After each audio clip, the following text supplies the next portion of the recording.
ఓం శాంతి. ఒక మహాన్ స్థితి వరకు చేరుకునేందుకు మహాన్ పురుషార్థం యొక్క అవసరం ఉంటుంది. కానీ ఆ మహాన్ స్థితిలో నిలవటానికి దేనవసరం ఉంటుంది? ఇదొక పెద్ద ప్రశ్న. మహాన్ స్థితి వరకు మహాన్ పురుషార్థంతో, దృఢ సంకల్పంతో, శ్రేష్ఠ పురుషార్థంతో చేరుకోవచ్చు. కానీ మహాన్ స్థితిలో నిలవటానికి ఆశీర్వాదాల అవసరం ఉంటుంది. అసంఖ్య ఆత్మల ఆశీర్వాదాలు. ఆ ఆశీర్వాదాలు ఆ మహాన్ స్థితిలో నిలిచేలాగా చేస్తాయి. ప్రతి ఆత్మ ఒక మహాన్ స్థితిని చేరుకోవాలని పురుషార్థమైతే చేస్తుంది, కానీ ఆ మహాన్ స్థితి నిలవదు. ఒక మహాన్ స్థితిని నిలుపుకోవడానికి కావలసింది అసంఖ్య ఆత్మల ఆశీస్సులు. బ్రాహ్మణ జీవితం శ్రేష్ఠ పురుషార్థం యొక్క జీవితం. ఈ జీవితంలో అలసిపోవద్దు. ఈ జీవితంలో పురుషార్థమే విశ్రాంతి. ఎప్పుడు అలసిపోయినా పురుషార్థంలో విశ్రాంతి అనుభవం అవ్వాలి. మరి అన్నింటికంటే పెద్ద పురుషార్థం ఈ దేహం యొక్క ఆసక్తికి అతీతం అవ్వటం. దేహంతో మమకారమే నరకంలో బంధిస్తుంది. ప్రతి ఒక్క బ్రాహ్మణ ఆత్మకు నా స్థితి, నా జీవితం మహాన్గా అవ్వాలి అనేటువంటి కోరిక ఉంటుంది. శ్రేష్ఠ స్థితికి ఆధారం శ్రేష్ఠ సంకల్పం, శ్రేష్ఠ స్వమానం. ఎంతైతే స్వమానం కొత్తదిగా ఉంటుందో, ఎంతైతే స్వమానం స్వీయ రచనగా ఉంటుందో, ఎంతైతే స్వమానం మౌనం యొక్క లోతుల్లో నుండి వస్తుందో, అంతే అందులో శక్తి ఉంటుంది. మురళీలలో బాబా అంటారు, రాత్రింబవళ్ళు మీరు సంపాదనలో నిమగ్నం అవ్వండి. మరి వాస్తవిక సంపాదన గుంపులో కాదు, మౌనంలో జరుగుతుంది. ఒక మహాన్ స్థితి యొక్క జన్మ అంతర్ముఖత యొక్క గుహలో జరుగుతుంది. ఎక్కడ శబ్దాలు ఉండవో అక్కడ మౌనమే చాలా గొప్ప ప్రసంగమవుతుంది. బ్రహ్మ బాబా యొక్క జీవితంలోని అన్నింటికన్నా గొప్ప ప్రవచనము శబ్దాలతో ఉన్నది ఎప్పుడూ కానే కాదు, వారి జీవితమే. జీవితమే ఒక ప్రవచనంగా మారింది. మరి మనస్సులో బ్రహ్మ బాబా యొక్క సంపూర్ణ జీవన గాథను చూడండి, విజువలైజ్ చేయండి, రివైజ్ చేయండి. ఏ తనువునైతే భగవంతుడు ఎంపిక చేసుకున్నాడో ఆ వ్యక్తి యొక్క జీవితం ఎంత గొప్పగా గడిచింది అని. ఈ సృష్టిలో ఎంతమంది మహానాత్మలు వచ్చి వెళ్ళారు. ఎందరో ప్రవక్తలు, ఎందరో తీర్థంకరులు, ఎందరో బుద్ధులు, ఎందరో అవతారమూర్తులు, ఎందరో ఈశ్వర పుత్రులు, ఎందరో యోగి, సన్యాసి, మహాత్మా, శంకరాచార్యులు, ఉదాసి, వైరాగి, సమాజ సేవకులు, క్రాంతికారి ఆత్మలు, ఇలా ఎందరో సమాజానికి నూతన దిశను ఇచ్చారు. అయినా కూడా భగవంతుడు ఒక సాధారణ వ్యక్తిని ఎంచుకున్నాడు. అతడి జీవితం మరి ఎలా గడిచి ఉంటుంది? ఆ జీవితమంతా మన కళ్ళ ఎదుట కనిపించాలి. మన మనస్సు ఏకాగ్రం అవ్వగానే, మనసులో ఏదైనా సంకల్పం చేస్తే ఆ విషయం యొక్క మొత్తం పరిజ్ఞానము స్వతహాగా ప్రాప్తిస్తూ ఉంటుంది. దాని గురించి ఏమీ చదవకుండానే. ఎందుకంటే మొత్తం జ్ఞానమంతా ప్రకంపనాల రూపంలో ఈ ఆకాశంలో ఇమిడి ఉంటుంది. సైకాలజీలో అంటారు ఆకాశిక రికార్డ్స్ అని. ఒక్కొక్క శబ్దం ఎవరెవరి నోటి నుండి వెలువడిందో మొత్తం చరిత్రలో ఆ ఒక్కొక్క శబ్దం యొక్క రికార్డ్ ఇమిడి ఉంటుంది. మన మనస్సు ఏకాగ్రం అవ్వగానే, ట్యూన్ అవ్వగానే మనం దాన్ని గ్రహించగలుగుతాం. మరి యోగంలో కూర్చున్నప్పుడు ఒకసారి బ్రహ్మ బాబా యొక్క జీవిత గాథను మొత్తం విజువలైజ్ చేయండి. ఒక చిన్న పిల్లవాడు తల్లి అల్పాయువులోనే మరణించింది. తర్వాత కొద్ది సంవత్సరాలకే తండ్రి కూడా మరణించాడు. ఆ బాలుడు ఒక చిన్న దుకాణం నుండి ఎంత గొప్ప వజ్రాల వ్యాపారిగా మారాడు. కిదర్పూర్ యొక్క చక్రవర్తి ఎలా విశ్వ చక్రవర్తిగా అయ్యాడు, ఎలా ఒక సాధారణ వ్యాపారి ప్రజాపితగా, ప్రజామాతగా, పితామహగా అయ్యారు. ఈ మొత్తం కథ మనందరికీ తెలుసు. అందరూ చదివారు, అనుభవము చేశారు. ఇన్ని సంవత్సరాలలో లెక్కలేనన్ని సార్లు ఇతరులకు కోర్స్ చేయించినప్పుడు, ఉపన్యాసం చెప్పినప్పుడు, ప్రవచనాల్లో, అలాగే ఎన్నో 18 జనవరిలు గడిచాయి కాబట్టి వాటిల్లోనూ రివైజ్ చేసుకున్నారు. పుస్తకాలు చదివారు. మొత్తమంతా బుద్ధిలో ఉంది. కానీ ఇప్పుడు దానిని ఇమర్జ్ చేసుకోవాలి. వాటిని మెంటల్ రివిజన్ చేసుకోవాలి. దానిని లైవ్ చూడాలి. ఎలాగంటే నేనే ఆ సమయంలో ఉన్నాను, ఆ కాలగమనంలో ప్రవేశించాలి. దీనిని టైం ట్రావెల్ అంటారు. బ్రహ్మబాబా జీవితంలో ఎంత విరోధాన్ని ఎదుర్కోవాల్సి వచ్చింది. సమాజంలో నిద్రించే వారి సమూహం ఉంది. ఒక వ్యక్తి మేల్కొన్నాడంటే చాలు, సమాజం దాన్ని సహించుకోదు, విరోధం చేస్తుంది, కంకర రాళ్ళని విసురుతుంది, పన్నాగం పన్నుతుంది, నిప్పంటిస్తుంది, క్రిందకు లాగుతుంది, అన్నీ చేస్తుంది. ఆరోపణలు ప్రత్యారోపణల యొక్క ఆట మొదలవుతుంది. జాగృత చేతనను సమాజం కొరకు ప్రమాదకరంగా భావిస్తారు. ఎందుకంటే అది వారి నిద్రను డిస్టర్బ్ చేస్తుంది. భోగ విలాసం యొక్క నిద్ర.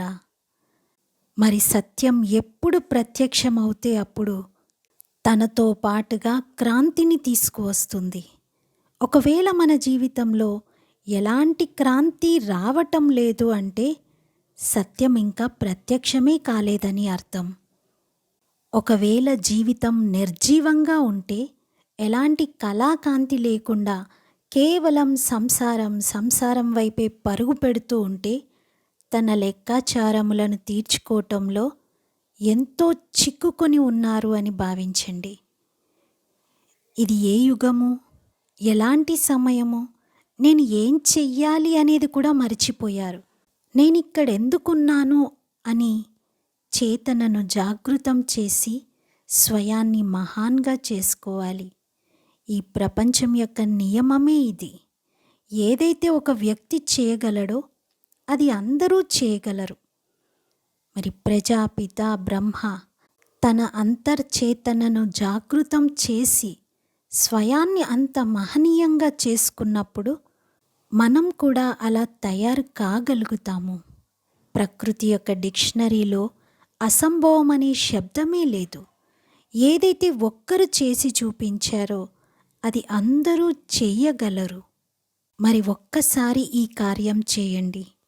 అది పుస్తకం చదివి అయినా, బ్రహ్మబాబా జీవిత చరిత్రను రివైజ్ చేయండి. ఎలా అయినా పర్వాలేదు.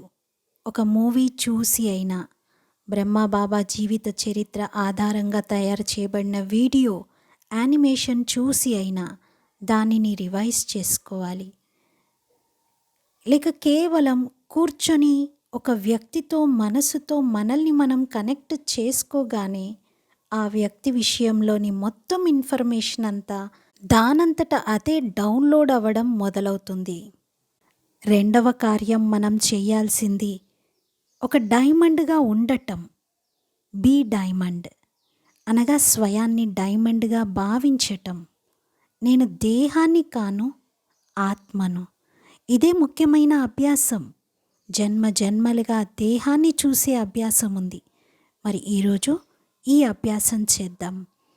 అదే పాత అభ్యాసం, ఏండ్ల తరబడి వింటూ వస్తున్న అభ్యాసమే, కానీ కొత్త రకంగా చేద్దాం. నేనిది కానే కాదు.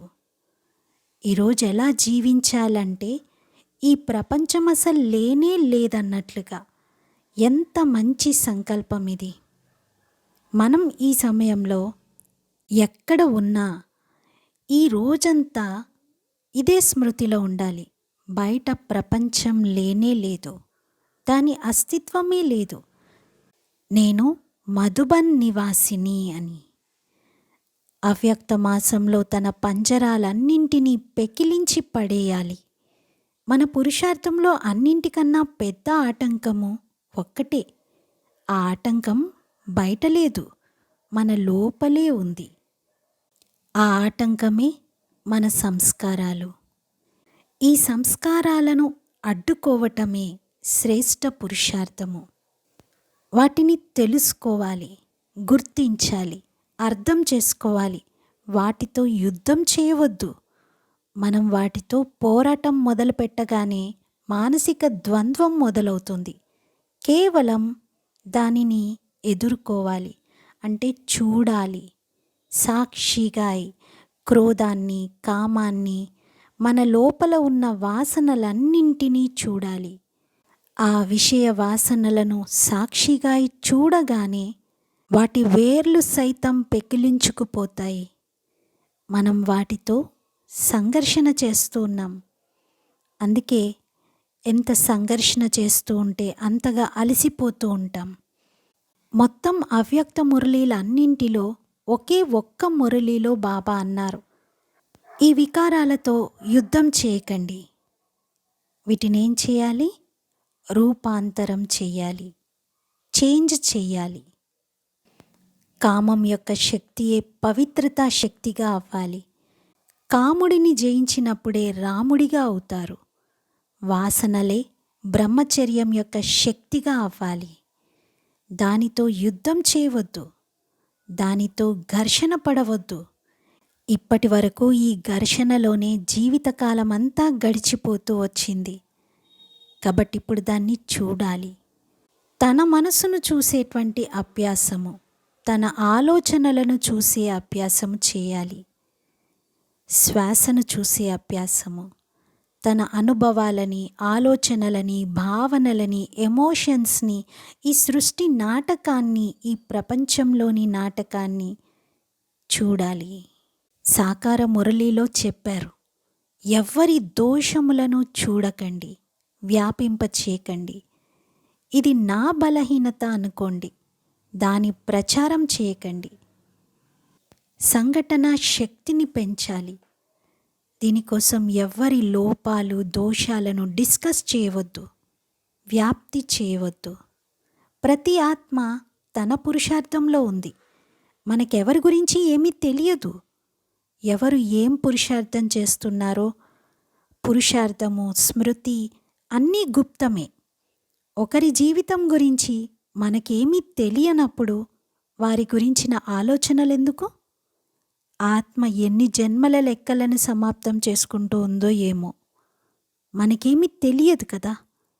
మరి ఈరోజు రెండవ కార్యం ఆత్మిక స్థితి. దేహ అవసరాలకు కూడా అతీతంగా ఉండాలి. మూడవది ఆత్మను చూడటం. B diamond and C diamond, దివ్య చేతనలు. అందరిని ఎలా చూడాలంటే మొదటిసారి చూస్తున్నట్లుగా, ఎలాంటి పూర్వ అభిప్రాయం లేకుండా, ఎలాంటి ఫిక్స్డ్ ఒపీనియన్ లేకుండా ఫస్ట్ టైం వారిని కలుస్తున్నాం అనిపించాలి. వీరంతా దివ్యాత్మలు. వీరిలోని పెద్ద విశేషత ఏమిటంటే వీరు ఆది పురుషుణ్ణి గుర్తించారు, ఆ పరమాత్ముణ్ణి గుర్తించారు. ఒకవేళ జ్ఞానం తెలియని వారిని చూస్తూ ఉన్నా వీరొక పవిత్రమైన ఆత్మ, వీరొక శుద్ధమైన ఆత్మ అనే దృక్పథంతో చూడాలి. ఇక నాలుగవ అభ్యాసము, నాలుగవ పురుషార్థము డైమండ్గా అవ్వడం. Be diamond, see diamond and become diamond, అనగా మచ్చలేని వజ్రంగా అవ్వాలి. అందులో ఎలాంటి దోషం ఉండకూడదు. అది సత్యంగా, నిర్మలంగా ఉండాలి. ఏ విధంగా ఒక చిన్న బాలుడు కల్లా కపటం లేకుండా ఉంటాడు. బ్రహ్మతో ప్రేమ ఉంది అంటే కేవలం పూలమాలలు వేయటం కాదు. బ్రహ్మతో ప్రేమ అంటే 4 ధామాల యాత్ర చేయడమే కాదు. బ్రహ్మతో ప్రేమ ఉంటే కేవలం మధుబనికి రావటం కాదు. వారికి ఏది కావాలో అది చేసి చూపించాలి. To slay each passion each day, అంటే ఒక్కొక్క రోజు ఒక్కొక్క వికారాన్ని అంతం చేసేయాలి. మరి బ్రహ్మ జీవితంలో లెక్కలేనన్ని విషయాలున్నాయి. మీకు అవన్నీ ముందు నుండే తెలుసు. దాదీల ద్వారా, లెక్చర్స్ ద్వారా, పుస్తకాల ద్వారా, క్లాసెస్ ద్వారా, ఆడియోస్ ద్వారా, పెద్ద అన్నయ్యల అక్కయ్యల ద్వారా వింటూనే వచ్చారు. వాటిని మనసులో రివైజ్ చేయాలి. మరి ఈ 4 ముఖ్యమైన పురుషార్థాలు: ఫస్ట్ లైఫ్ స్టోరీని రివైజ్ చేయటం, లేక చూడటం, చదవటం, వినటం, విజువలైజ్ చేయటం. రెండోది కూర్చొని శరీరం మరియు ఆత్మ యొక్క ప్రాక్టికల్ అనుభవం చేయటం. ఏ విధంగా బాబాకు ఎన్ని సాక్షాత్కారాలు జరిగాయి, 6-7 సాక్షాత్కారాలు అయ్యాయి. విష్ణు సాక్షాత్కారం, నిరాకారుని సాక్షాత్కారం, వినాశన సాక్షాత్కారం, రాబోయే కొత్త ప్రపంచ సాక్షాత్కారం, మృత్యు దశ యొక్క సాక్షాత్కారం. వేరువేరు స్థానాల్లో ఒకదాని తర్వాత ఒకటి జరుగుతూ వచ్చాయి. మరి ఆ సాక్షాత్కారాలన్నీ పొందిన తర్వాత ఏం చేశారు బాబా? ఏకాంతంలోకి వెళ్ళారు. నాకేం జరుగుతుంది అని అర్థం చేసుకునేందుకు బనారస్కు వెళ్ళారు, ఏకాంతంగా కొద్ది రోజులు గడపటానికి. మరి మన జీవితంలో కూడా ఏం జరుగుతుందో అర్థం చేసుకోవటానికి ఏకాంతం కావాలి. కౌన్సిలింగ్ సెషన్స్ అంతగా అవసరం లేదు, జ్ఞానము అంతగా అవసరం లేదు, కానీ ఆ పాజ్ యొక్క అవసరం ఉంది, ఏకాంతం యొక్క అవసరం ఉంది. ఒకవేళ ఎవరైనా ఒక్క నెల రోజులు ఏకాంతంగా మౌనంలో ఉంటే వారి జీవితం యొక్క అన్ని ప్రశ్నలకు జవాబు లభిస్తుంది. ఏదైతే కన్ఫ్యూజన్ ఉందో జ్ఞానం విషయంలో, యోగం విషయంలో, కెరియర్ విషయంలో, ఏం చేయాలి, ఇక పైన ఎలా ఉండాలి, సమర్పిత జీవితం గడపాలా వద్దా, పురుషార్థం విషయంలో, ఇలా అన్ని కన్ఫ్యూజన్స్ దూరం అవుతాయి. దీని ప్రారంభం ఒక్క రోజుతో చేయవచ్చు. ముందుగా ఒక్కరోజు మౌనం ఉండడం చేసి తర్వాత దానిని పెంచుకోవచ్చు. ఎవరికైతే మొబైల్తో పని లేదో, ఎలాంటి ఎమర్జెన్సీ లేదో, వారు దానిని వీలైనంత వరకు స్విచ్ ఆఫ్ చేసే పెట్టుకోండి. మన మొబైల్ స్విచ్ ఆఫ్ అవ్వగానే ప్రపంచంతో కనెక్షన్ కట్ అవుతుంది. ఆత్మ తనంతట తానే ఏకాగ్రమవుతూ ఉంటుంది. ఇంకొక కార్యం కూడా చేయాలి, లెటర్ రాయటం. ఆలోచిస్తూ ఉండండి ఏం రాయాలి అని, తర్వాతే రాయండి. లేఖ రాస్తూ ఉంటే మనస్సు ఏకాగ్రమవుతుంది. ఎవరికి ఇచ్చే అవసరం లేదు, ఎక్కడా వేసే అవసరమూ లేదు. భక్తిలో ఒక సామెత ఉంది, భగవంతుడైతే చీమ కాళ్ళకు పట్టీలుంటే వాటి గజ్జల శబ్దం కూడా వింటాడు అని. మరి మన హృదయంలో ఏ భావాలైతే వెలువడతాయో అవి భగవంతుడు వినడా? ఒక్క లేఖ, ఇప్పటి వరకు మనం ఏం పురుషార్థం చేశాము, ఇక పైన ఏం చెయ్యాలి అని భగవంతుణ్ణి అడుగుతూ రాయండి. ఇప్పటి వరకు ఉన్నటువంటి జీవితంలో ఇవి చేశాను, ఇక పైన ఎలా ఉండాలి అనేది బాబా మీరు చెప్పండి. ఇలా బాబాతో మాట్లాడుతూ లేఖ రాయండి. బ్రహ్మ బాబా ఏం చేయడం వలన మహాన్గా అయ్యారు, దేని కారణంగా నలువైపులా వారి చర్చ జరుగుతోంది. ఒక సాధారణ వ్యక్తి బ్రహ్మగా ఎలా అయ్యారు, అటువంటి కొన్ని విషయాలను ఇప్పుడు చూద్దాము. వారు తన జీవితంలో ఎప్పుడూ చెప్పనటువంటి శబ్దాలు, ఎక్కడా వినని పదాలు, ఏ పదాలనైతే బ్రహ్మబాబా అసలెప్పుడూ వినిపించలేదో, వేటి కారణంగా అయితే వారు మహాన్గా అయ్యారో వాటినే ఇప్పుడు మనం ఒక్కసారి చూద్దాం. మొట్టమొదటి విషయం, వారెప్పుడు నేను బ్రహ్మాను అని చెప్పలేదు, నేను ఈ సంస్థను నిలబెట్టాను అని ఎక్కడా అనలేదు. ఈ అనుపస్థితియే వారి మహనీయతకు నిదర్శనం. నేను యజ్ఞాన్ని రచించాను, నేను మాధ్యముడిగా అయ్యాను, నా ద్వారా ఇదంతా రచింపబడుతూ ఉన్నది, నేను ఈ సంస్థను నిలబెట్టాను అని బ్రహ్మ ఎప్పుడూ అనలేదు. నా పేరు బ్రహ్మ అని ఇలా ఏ రికార్డ్ కూడా లేదు. ఏ లిటరేచర్, ఎక్కడ ఆడియో కూడా లేదు. పోనీ ఎవరైనా వారి అనుభవంలో చెప్పారా ఇప్పటి వరకు అంటే అది కూడా లేదు. రెండవది, గురువు రూపంలో నాకు పూజ చేయండి అని బ్రహ్మ ఎప్పుడూ అనలేదు. వారేమన్నారు? నేను మీ ఒబీడియంట్ సర్వెంట్ని అన్నారు. గురుడంని రానివ్వలేదు. ఈ లోకంలో అసంఖ్య ఆధ్యాత్మిక సంస్థలున్నాయి. వాటికి మరియు ఈ సంస్థకి తేడా ఉంది. అక్కడేముంది? గురుడం, గురు పరంపర, గురువును అనేటువంటి స్థితి ఉంది. ఇదొక్కటే ఏకైక సంస్థ. సత్తా కోసం ఇక్కడ ఎలాంటి ఘర్షణ లేదు. ఇక్కడెవరూ గురువుని అని చెప్పుకోవటం లేదు. ఒకవేళ యజ్ఞ ఇతిహాసం చూస్తే ఎంత సహజంగా ఒకరి తర్వాత ఒకరు వస్తూ వెళ్ళారు. మొదట మమ్మ, దీది, దాది, ఇలా ఒకరి తర్వాత ఒకరు. చూడండి, ఒక హెడ్ ఆఫ్ ద డిపార్ట్మెంట్ ఎలా ఉంటే ఆ డిపార్ట్మెంట్ లోపల పనిచేసే వారందరిలోనూ అటువంటి గుణాలు కనిపిస్తూ ఉంటాయి. ఆ గురుడం యొక్క గద్దెను తెంచేశారు. ఆ గురువుని అనేటువంటి అహం ఎక్కడా లేదు. మరి స్వయాన్ని చిన్న బాలుడిగా భావించి అన్ని సాధారణమైన కార్యాలను బ్రహ్మ స్వయం చేశారు. మరి రెండవది, ఇలా గురువును అని ఎక్కడా క్లెయిమ్ చెయ్యకపోవటం.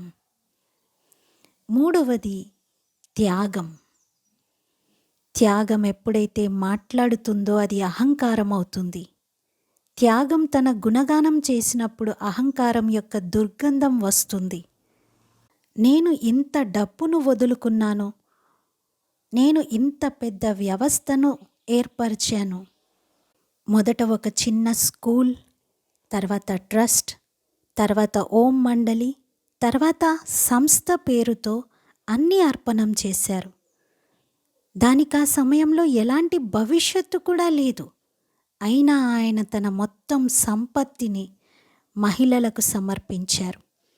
ఎవరినైతే సమాజం కాలి చెప్పుగా భావించేదో అటువంటి మహిళలను శక్తిగా చేసి సమాజం ముందు నిలబెట్టారు. ఇలా మూడవది, నేను ఇది త్యాగం చేశాను, అది త్యాగం చేశాను, నేను ఇది వదిలాను, అది వదిలాను, ఇలా ఏమీ అనలేదు. త్యాగం త్యాగంగా కాక ప్రేమగా ఉండేది.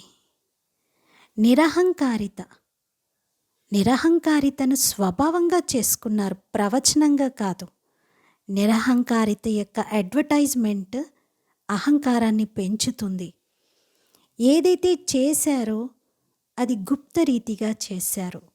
మరి మనకి కూడా ఇతరులు నా మహిమ చెయ్యాలి అనే కోరిక కూడా సమాప్తం అవ్వాలి. నా గుణగానం చెయ్యాలి, నన్ను నమ్మాలి, నన్ను అర్థం చేసుకోవాలి, ఇదంతా సమాప్తం అవ్వాలి.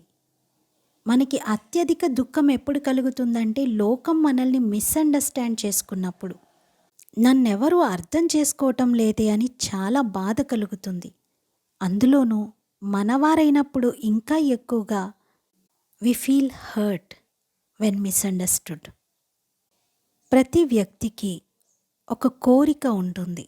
జస్టిఫై చేయాలని, సత్యం నిరూపించాలని, జస్టిఫికేషన్ ఇవ్వాలని, స్పష్టతనివ్వాలని అనుకుంటారు. అందరూ నేను ఎలా ఉన్నానో అలాగే నన్ను తెలుసుకోవాలి, ఎలాంటి ఆరోపణ నా పైన వెయ్యకూడదు, నా పైన ఎలాంటి దోషం ఉండకూడదు, నన్ను తప్పుగా భావించొద్దు అని ప్రయత్నిస్తారు. కానీ నిరహంకారిత వీటన్నింటికన్నా అతీతంగా ఉంటుంది. వీటన్నింటి నుండి ముక్తుడిగా ఉంటుంది. స్వయాన్ని నిరూపించుకోవాలని నిరహంకారితకు ఎలాంటి కోరిక ఉండదు. స్వయాన్ని ప్రదర్శించుకోవాలి అని నిరహంకారితకు ఎలాంటి తపన లేదు. నిరహంకారిత గుప్తంగా ఉంటుంది. మరి నిరహంకారిత ఇక్కడ స్వభావమైంది. త్యాగం ప్రేమగా మారింది. నిరహంకారిత స్వభావం అయ్యింది. నా జ్ఞానం నా జ్ఞానం కాదు. ఒక ఫ్లూట్ ఎప్పుడు కూడా ఇది నా సంగీతం అని అనదు. ఎందుకు? ఎందుకంటే దానికి తెలుసు నేను కేవలం మాధ్యముడిని మాత్రమే. నా ద్వారా ఈ సంగీతాన్ని మ్రోగిస్తున్నది ఇంకెవరో అని దానికి తెలుసు. ఇలా మనము కూడా ఒక మాధ్యమంగా అవ్వాలి. యంత్రం యొక్క భావం, నేను యంత్రాన్ని, మాధ్యమాన్ని, ఇన్స్ట్రుమెంట్ని, ఒక టూల్ని, ఒక మెషిన్ని మాత్రమే, ఒక ఫ్లూట్ లాంటి వాడను. నా ద్వారానే ఇవన్నీ జరుగుతున్నాయి అనే అహంకారం కూడా లేదు. అంతేకాదు, నేను నిమిత్త మాత్రుడను అనే అహంకారం కూడా బ్రహ్మలో లేదు. ఎంత మంచి, ఎంత గొప్ప, ఎంత తేలికైన స్థితి ఇది. సంపూర్ణత అనేది ఎక్కడో దూరంగా చేరుకోవాల్సిన ఒక గమ్యమో లక్ష్యమో కాదు. సంపూర్ణత ప్రతి క్షణంలో ఉండాలి. ఇప్పుడు కూడా, ఈ క్షణంలో కూడా దాని అనుభవం చెయ్యాలి. ఇప్పుడు మీరు వింటున్నారు. వినిపించేవారు బహుశా సంపూర్ణం కాకపోయినా వినేవారు సంపూర్ణమవుతారు. వినిపించేవారు వినిపించి మర్చిపోతారు. ఏం చెప్పారో గుర్తుండదు. కానీ వినేవారు ఒకవేళ వాటిని లోపల ఇముడ్చుకుంటే చాలా లాభాన్ని పొందుతారు. నాకు వ్యక్తిగతంగా అన్నింటికంటే మంచి పురుషార్థం వినటమే అనిపిస్తుంది. అందుకే కూర్చొని వినండి, నోట్స్ రాసుకోండి. మన నోట్స్ని చదివినప్పుడు చాలా చాలా సంతోషం కలుగుతుంది. జ్ఞానం రివైజ్ అవుతుంది. అందుకే ఏ క్లాస్లో కూర్చున్నా, ఏ క్లాస్ వింటూ ఉన్నా, ఆ వినిపించేవారు ఎంత చిన్న పిల్లలైనా వారిలో ఏదో అయితే ఉంది కదా, ఏదో విశేషత కారణంగానే వారు ఈరోజు చెప్పే స్థితికి ఎదిగారు. మరి రాసుకోండి. ఏమో చెప్పలేము. ఆ నోట్స్ని మనం తర్వాత చదివితే అందులో వారు వినిపించని విషయాలు కూడా కొన్ని వచ్చేస్తాయి. నిజానికి వాస్తవిక సంగీతం అయితే శబ్దాల మధ్యన ఉండే మౌనంలోనే ఉంటుంది. అందుకే ఎవరైతే నోట్స్ రాసుకోరో వారు ఇప్పటి నుండి ఈ అభ్యాసం మొదలు పెట్టండి. ఏ క్లాస్ విన్నా, మురళి విన్నా డైరీ, పెన్ను లేకుండా కూర్చోవద్దు. ఇదొక మంచి అభ్యాసం. మరి మీ నోట్స్ను చాలా అందంగా, స్వచ్ఛమైన పదాలలో నీట్గా రాయండి. ఎలా రాయాలంటే ఎవరైనా తొందరలో దూరం నుండి చదివినా వారికి అర్థం అవ్వాలి. ఇది మన నిధి. ఇదొక ఖజానాగా మన వద్ద జమ అయి ఉంటుంది. Notes writing, flow chart, shape chart, anything, ఏదో ఒకటి రాయండి. 5 పాయింట్లు రాసినా చాలు. ఒక గంట సేపు విన్నటువంటి క్లాస్ లేదా మురళి నుండి 5 పాయింట్లైనా రాయండి. చాలా చాలా బలాన్ని ఇస్తుంది అది. ఎందుకంటే జ్ఞానాన్ని మనదిగా చేసుకోవాలి. మరి దేన్నైతే మనదిగా చేసుకోవాలో అది మన చేతి రాతతో ఉంటే బాగుంటుంది.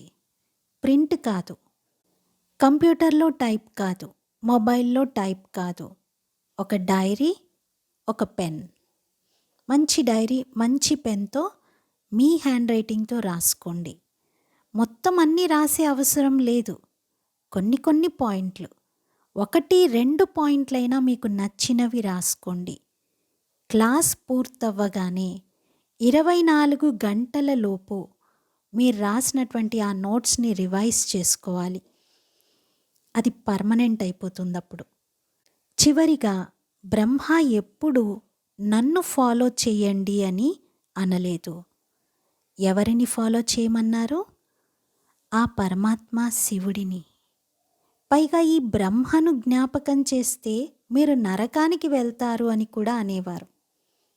స్వయాన్ని దాచిపెట్టుకున్నారు.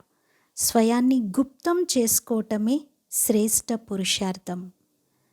మరి ఈరోజు ఈ 5 కార్యాలు చెయ్యాలి. మొట్టమొదట బ్రహ్మ యొక్క లైఫ్ స్టోరీని చదవటం, లేదా వినటం, లేదా చూడటం, లేదా మనసులో రివైజ్ చేయటం, లేదా ఆ చేతనతో కనెక్ట్ అవ్వటం చేయాలి. మనం ఒక వ్యక్తితో కనెక్ట్ అవ్వగానే ఎనర్జీ ఫ్లో మొదలవుతుంది. ఎనర్జీ ట్రాన్స్ఫర్ అవుతుంది. వారి శక్తి మనలో ప్రవహించటం మొదలవుతుంది. ఈ విధంగా ఒక దేహదారితో కనెక్ట్ అవుతే వారి ఆలోచనలు మనకు కలుగుతూ ఉంటాయి.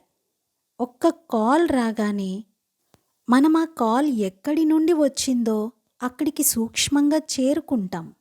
అలాగే ఒక స్థానాన్ని జ్ఞాపకం చేయగానే మనసుతో ఆ స్థానానికి చేరుకుంటాము. సూక్ష్మ వతనాన్ని జ్ఞాపకం చేయగానే మామూలుగా జ్ఞాపకం చేసినా సరే మనస్సు అక్కడికి చేరుకుంటుంది. ఇది మనస్సు యొక్క గతి. అవ్యక్తం అనే శబ్దాన్ని ఉచ్చారణ చేసినా చాలు, దాని అనుభవం జరుగుతూ ఉంటుంది. అలాగే మనం ఏది రాస్తామో దాని అనుభవం కూడా జరుగుతూ ఉంటుంది. ఒక్కసారి ఇప్పుడు ట్రయల్ చేసి చూడండి.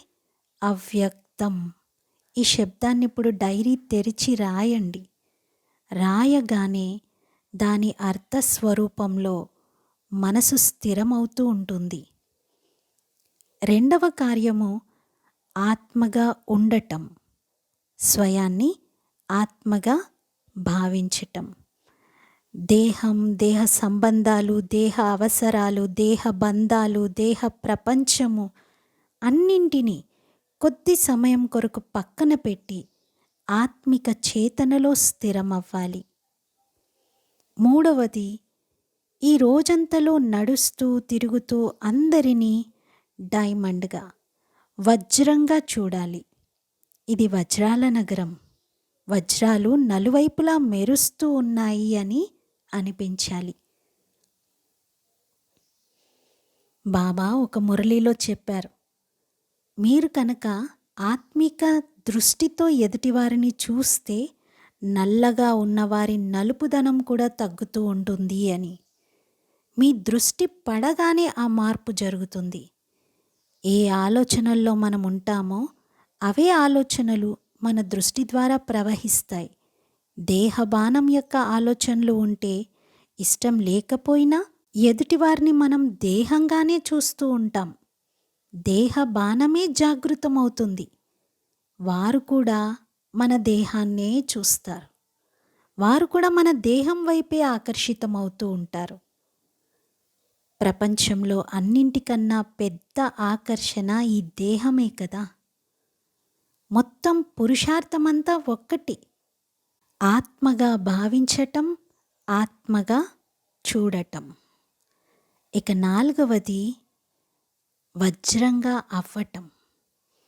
అంటే ఒక మచ్చలేని మాణిక్యంగా, మచ్చలేనటువంటి వజ్రంగా అవ్వటం. ఆ తర్వాత లెటర్ రాయడం. ఎలా రాయాలి, ఏం రాయాలి రోజంతా ఆలోచిస్తూ ఉండండి. తర్వాత ఏకాంతంలో కూర్చొని సంపూర్ణ ఏకాగ్రతతో ఒక చిన్న లేఖ రాయండి. ఇప్పటి వరకు ఇలా పురుషార్థం చేశాను, ఇకపైన ఏం చేయాలో మీరు చెప్పండి బాబా అని వ్రాయండి. తన లోపల అన్ని కళలను వికసింపచేయాలి. ఏ కళ ఎప్పుడు ఉపయోగపడుతుందో తెలియదు కదా. లేఖ రాయడం కూడా ఒక గొప్ప కళ. షిరిడీలో సాయిబాబా ఉండేవారు. వారు ఒక్కోసారి ఒక్కో పని చేస్తూ కనిపించేవారు. ఒకసారి పొలానికి వెళ్ళి అక్కడి రైతుతో నాకీ పనులు నేర్పించు అంటాడు. ఆ రైతు ఆశ్చర్యంగా, నువ్విది నేర్చుకొని ఏం చేస్తావు అంటాడు. అప్పుడు ఆయన, ఏమో, ఈ పొలం పని నాకు ఒకరోజు ఉపయోగపడుతుందేమో. ఎప్పుడు ఏ కళ ఉపయోగపడుతుందో ఎవరికి తెలుసు అని అంటాడు. మరి మనం సర్వగుణ సంపన్నంగా, సర్వ కళల సంపన్నంగా అవ్వాలి. ఇక్కడే అవ్వాలి. మరి చూసుకోండి, ఇప్పటి వరకు నా జీవితంలో నేనెప్పుడూ చేయనటువంటి పురుషార్థం, ప్రయత్నం ఏదైనా ఉందా? ఏ కళ నాలో ఇంకా అసలు రాలేదు చూసుకోండి. ఇంకా చివరిది ఏం విన్నారు? Notes writing. ఒక డైరీ పెట్టుకోండి. ఈరోజు నుండి మొదలు పెట్టండి. ఎప్పుడు ఎక్కడ క్లాసులు విన్నా నోట్స్ లేకుండా వింటే కొద్దిసేపట్లోనే మర్చిపోతారు. ఇటు నుండి విని అటు నుండి వదిలేస్తాం. ఒకవేళ మనకు ఆ విషయాలు గుర్తుండాలంటే నోట్స్‌లో రాసుకోవాలి. రాసి వదిలేయండి. తర్వాత 24 గంటలలోపు ఒకసారి దానిని రివైజ్ చేసుకోవాలి. అలాగే ప్రతి సండే 6 రోజులది రివైజ్ చేసుకోవాలి. ఒక్కసారి టాప్ టు బాటమ్ వరకు ఆ పేజీలన్నీ రాసిన వాటిని చూడండి. ఇంక సదాకాలం కొరకు లోపలికెళ్ళిపోతాయి ఆ విషయాలు. ఇది ఈరోజటి పురుషార్థం. ఓం శాంతి.